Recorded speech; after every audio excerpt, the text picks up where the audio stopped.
Assalamualaikum warahmatullahi wabarakatuh. Pada kesempatan kali ini saya akan mereview buku mata kuliah Psikologi Pendidikan Islam. Sebagai tugas beliau Bapak Dr. Muhammad Ali Rohmat, SPDI, MPDI. Buku yang akan saya review itu judulnya adalah buku Landasan Pendidikan Islam karya Profesor Dr. Sihabuddin MPD. Nah, dalam buku ini saya akan membahas yaitu tentang bab kelima, yaitu tentang daya manusia, proses berpikir dan proses berperilaku. Daya manusia dalam buku ini meliputi an-nafs, al-qalb, al-ruh, al-fikr, al-fitrah, as-sam'un atau indra, al-bashar itu fisik, dan az-dhamir yaitu perasaan. Selanjutnya dalam buku ini adanya implikasi daya manusia dan proses berpikir terhadap landasan psikologi. Yang pertama adalah ketentuan, kode dan kodar yang Allah rancanakan dalam penciptaan manusia ini tentunya adalah disertai spesifikasi atau karakteristik makhluk hidup yang mempunyai struktur fisik yang baik, yang lengkap dengan daya-daya yang memfungsikan organ tersebut. Nah, hal ini menjadikan manusia memiliki kemampuan untuk memperoleh informasi dari indera yang mereka punya sehingga menghasilkan pengetahuan dan pengalaman bagi kehidupan mereka. Nah, hal ini mendorong bagi manusia dalam berperilaku, beribadah dan taat kepada Allah. Nah, di sini adanya lingkungan pun berpengaruh berbasis pada hidayah fitrah atau proses berpikir seperti itu. Nah, implikasi daya manusia dan proses berpikir terhadap landasan psikologi yang kedua adalah adanya pengetahuan yang menjadi pengungkit itu dapat diraih manusia secara naluriah dengan mencermati dirinya dan lingkungannya menggunakan perangkat-perangkat yang tadi sudah disebutkan. Langkah-langkah untuk memperoleh itu dengan menggunakan penglihatan, pendengaran, dan mata hati. Ada metode yang disyariatkan oleh Allah, ialah pembelajaran yang berbasis penelitian atau learning based on research ya. Artinya pengetahuan, pengalaman, dan nilai-nilai yang diperoleh manusia dengan meneliti, mencermati, mengobservasi makhluk-makhluk Allah. Karena itu tidaklah mengherankan jika Allah menyeru manusia agar mencermati diri manusia itu sendiri dan alam semesta ya. Al-Quran pun menyuguhkan hal-hal yang realistis yang berkaitan dengan kehidupan manusia sehari-hari yang sering kita jumpai dalam berbagai macam situasi. Yang ketiga, adanya perintah Tuhan mengindikasikan bahwa proses pembelajaran itu berlangsung dengan hal-hal yang konkret dan realistis agar manusia melakukan interferensi dan menyimpulkan itu dengan melihat dari lingkungannya, bagaimana Allah mengatur alam semesta dengan bijaksana. Tuhan tidak menjelaskan akidah itu dengan pendekatan teoritis dan filosofi, tapi dengan pendekatan yang konkret dan realistis. Pengetahuan dan kesimpulan ini akan diperoleh yaitu dengan penelitian ini akan terinternalisasi dengan baik di dalam kolbu. Pengetahuan dan ketuhanan ini sangat penting kaitannya dengan akidah dan keimanan manusia. Hal ini berkaitan dengan perkara gaib, yaitu memerlukan akal, kecerdasan kolbu, rasa, sehingga diperoleh kejelasan dan keyakinan yang sangat kokoh seperti itu. Ya, yang keempat adalah setelah pengetahuan dan pengalaman diperoleh manusia dengan menggunakan daya pendengaran, penglihatan yang masih tingkat mumayyiz. Nah, selaras dengan perkembangan fisik dan psikologi manusia ini pun akhirnya mencapai pendidikan di mana pendidikan ini menjaga keberlangsungan, pengembangan hingga mencapai kematangan dalam berpikir. Bukunya Yang selanjutnya adalah selain penglihatan dan pendengaran, kita juga menggunakan daya manusia, yaitu berupa akal yang fungsinya adalah menganalisis data yang diperoleh dari alam semesta untuk disimpulkan prinsip dan hukum yang dirumuskan dalam suatu ilmu pengetahuan yang nantinya menjadi modal bagi diperolehnya hidayah Allah. Nah, landasan psikologinya adalah pendidikan hendaknya mengajarkan cara berpikir, menyimpulkan adanya Tuhan dengan melalui alam semesta ini, seperti itu. Selanjutnya, hasil pengamatan terhadap alam semesta berupa prinsip dan hukum perlu diverifikasi dan divalidasi dengan berbasis pada hidayah takwiniyah, hidayah ilhamiyah, hidayah fitrah, hidayah indrawi, hidayah akal, hidayah syariah. Oleh karena itu, pendidikan ini berpikir hendaknya dipadukan oleh hidayah fitrah dan hidayah syariah, seperti itu. Implementasi daya manusia dan proses berpikir dan bertindak terhadap landasan psikologi yang ketujuh adalah pengamatan dan penelitian dilakukan menggunakan berbagai macam hidayah tadi.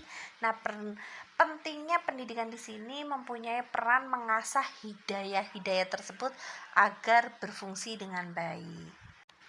Yang kedelapan adalah adanya pengamatan dan penelitian dilakukan berbagai daya dan hidayah dengan memahami, mentafakur, bertadabbur, muzakarah dan muhasabah, yang kemudian pemahaman, pengalaman dan nilai itu diintegrasikan ke dalam kolbu. Nah, pendidikan di sini sebagai landasan psikologi pendidikan di sini itu merupakan proses kolbu yang mengklarifikasi informasi, pengetahuan, pemahaman sehingga menghasilkan kesimpulan yang kemudian hari diinternalisasikan di dalam lubuk hati. Lanjutkan yang kesembilan, yaitu adanya daya kalbu dan nafsu manusia memiliki karakter baik dan karakter buruk. Nah, jika karakter baik yang dominan, maka pengetahuan dan perilaku yang dihasilkannya pun merupakan kebaikan. Demikian pula sebaliknya ya. Jika daya yang dikuasai adalah kekuatan buruk, maka yang dihasilkan pun adanya kebatilan, keburukan dan penyimpangan. Nah, tugas pendidikan di sini sebagai landasan psikologinya yaitu membina, memperkokoh sisi baik kolbu dan nafsu manusia agar perilaku yang dilahirkan pun berupa kebaikan. Baik, kita lanjutkan implikasi daya manusia dan proses berpikir terhadap landasan psikologi yang ke-10. Adanya temuan yaitu kolbu itu merupakan ruh insani dan inti manusia yang memikul amanah memiliki ilmu pengetahuan dan ketauhidan sebagai fitrahnya. Nah, kalbu itu adalah sarana pendidikan. Ini landasan psikologinya ya.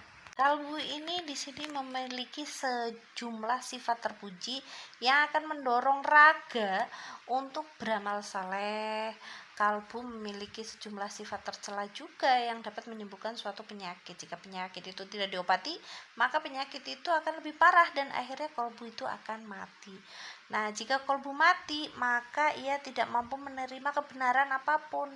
Maka dari itu landasan psikologinya adalah pendidikan itu berarti adalah sifat mendidik ya. Mendidik berarti menjaga sifat-sifat kolbu yang terpuji, mengobati sifat-sifat yang tercela sehingga kolbu mampu menggerakkan tubuh kita untuk melakukan amal soleh. 12, kembali lagi kepada rambu-rambu perjalanan hidup atau hidayah.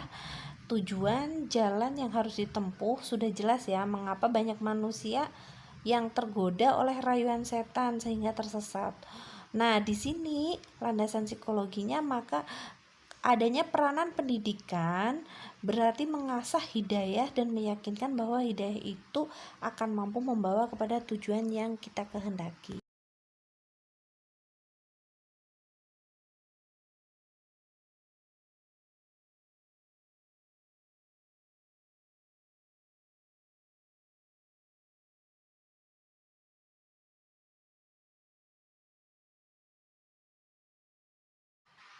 Yang selanjutnya yaitu ke-13 adalah Dalam diri manusia itu terdapat unsur yang disebut zamir atau perasaan yang berfungsi mendorong manusia untuk melakukan aneka kebaikan, melarang aneka keburukan, dan membiasakan dalam menunaikan pekerjaan. Nah, zamir akan menegur manusia yang melakukan keburukan dengan adanya perasaan ganjil, aneh, gelisah, galau, dan itu sebagai sanksinya. Nah, di sini landasan psikologinya adalah pendidikan itu perlu membina keimanan kepada anak-anak, melatih berbagai jenis ibadah, dan mengajarkan doa-doa agar mereka memperoleh perasaan yang tidak akan memantau perilaku mereka sendiri. Di sini kita bisa menyimpulkan dari bab 5 buku Landasan Psikologi Pendidikan Islam karya Profesor Dr. Haji Sihabuddin MPDI. Bagaimana Tuhan menciptakan manusia untuk beribadah kepadanya dengan percaya dan yakin dengan adanya Tuhan, sifat-sifatnya dan segala perbuatannya. Nah, kepercayaan dan keyakinan ini diperoleh dari ilmu pengetahuan tentang tentang ciptaan Tuhan itu sendiri. Ilmu pengetahuan ini diperoleh dengan meneliti, mengamati, dan terhadap alam semesta dan fenomena yang ada dengan kejadian yang ada di alam semesta. Penelitian tersebut dilakukan dengan menggunakan daya pendengar, daya penglihat yang berfungsi mengumpulkan dan mengklasifikasi data informasi, kemudian ditransfer ke daya akal.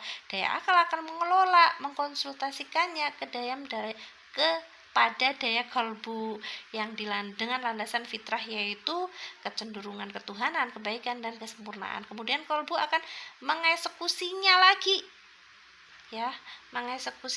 keputusan dalam bentuk perilaku. Jadi dalam perspektif psikologi, hakikat pendidikan adalah proses pengumpulan data informasi dari alam semesta kemudian diolah sehingga menghasilkan keputusan dalam bentuk perilaku.